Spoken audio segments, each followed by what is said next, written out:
अस्सलाम वालेकुम दोस्तों, मैं मोहसन अली, तुसीं वेख रहे हो यूट्यूब चैनल यासिन ढोलवाला। आज साडे नाल भाई मोहम्मद इकराम फिर आए ने। सानू कोई दोस्तां दी फरमाइश होई है कि भाई मोहम्मद इकराम दी आवाज़ सानू दोबारा सुनाई जावे। अगर भाई मोहम्मद इकराम दा गाया हुआ गीत तुहानू पसंद आवे, नाल भाई मोहम्मद आमिर जुमेर ते संगत करनगे। अगर इन्हां दी जुमेर पसंद आवे, साडे चैनल यासिन ढोलवाला लाइक और सब्सक्राइब कर दिओ। चल भाई ढोल आ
कमाल लगदा है, 7 छाइयां दा लाल लगदा है। वाह वाह 18 साला दा हो के मौसल गल्ला करदा है, जे बाल लगदा है।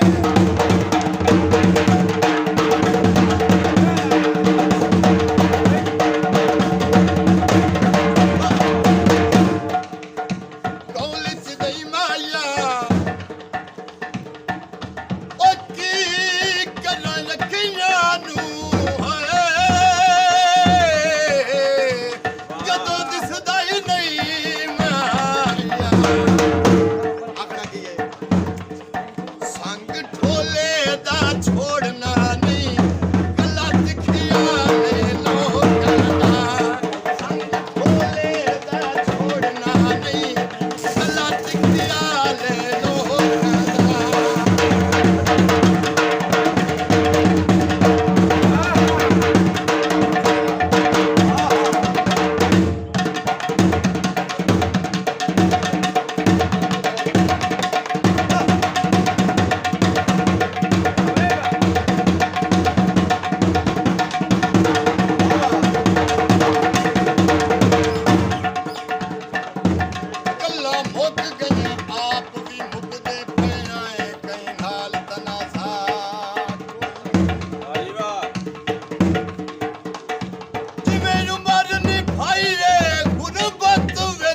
ਇਸ ਟਾਈਮ ਬਚਾਵੇ